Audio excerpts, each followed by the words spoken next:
Le rideau est tombé le 28 août dernier sur le festival Abidjan Pagne au Palm Club Hotel. Le pagne, ce tissu imprimé fait généralement à base de coton, est un vêtement passe-partout. En Côte d'Ivoire, hommes et femmes le portent pour le travail, lors des cérémonies ou à l'occasion d'une balade. La nuit du pagne qui clôt le festival a montré l'utilisation du pagne sous toutes ses facettes et sous toutes ses formes. Une nuit de défilé de mode où des créateurs, stylistes et accessoiristes ont rivalisé d'adresses pour montrer au public qui a fait le déplacement leur savoir-faire avec le pagne. Janine Thumain a été désignée meilleure accessoiriste à ce concours baptisé Carnaval sur les 3 concurrentes. Elle remporte plusieurs lots et un voyage pour une destination de son choix. Je suis vraiment heureuse parce que voilà, je suis pratiquement rentrée en dernière position dans le concours.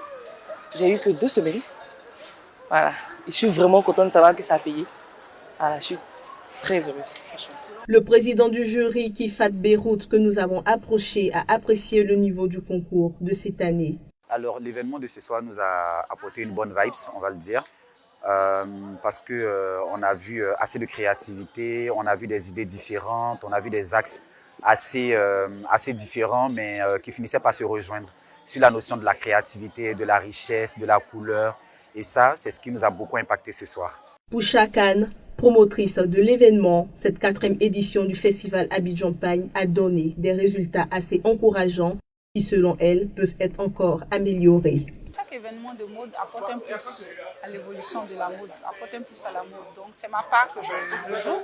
Je pense que c'est attirer la population à consommer local, à consommer le pagne, à consommer le textile ivoirien. Le public a aimé, on a de bons retours, de bonnes impressions. Les gens ont vraiment aimé la cérémonie, la soirée de clôture.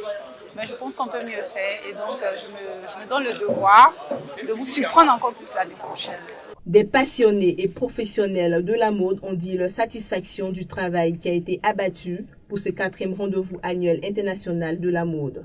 Ils n'ont pas manqué de féliciter la promotrice de l'événement. C'est un événement assez important pour la valorisation du pagne de chez nous. Et je pense que chacun a bien compris qu'il était important de présenter un peu toute la chaîne de valeur en ce qui concerne le coton. Donc depuis sa création jusqu'à la finition, on va dire, jusqu'en tenue portée, aussi bien en accessoires qu'en vêtements. Et je pense qu'aujourd'hui, il faut valoriser le pagne de chez nous. Il faut valoriser nos tisserands, il faut valoriser tous ceux qui travaillent dans cette chaîne-là pour que demain, ça puisse apporter un plus au développement de notre pays. Alors, très belle soirée. Je suis là depuis le début et j'avoue que cette année, le niveau était très haut.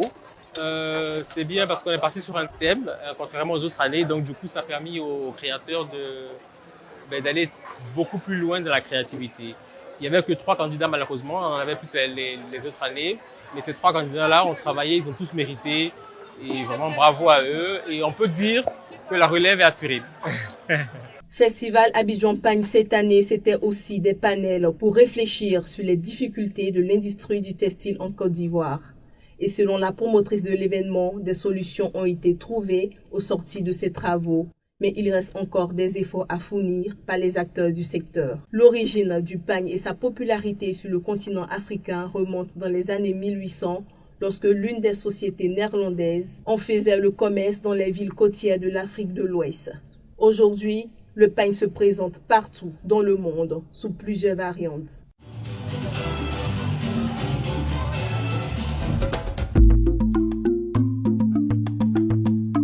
CITV, la chaîne qui nous réconcilie avec la culture, la vraie.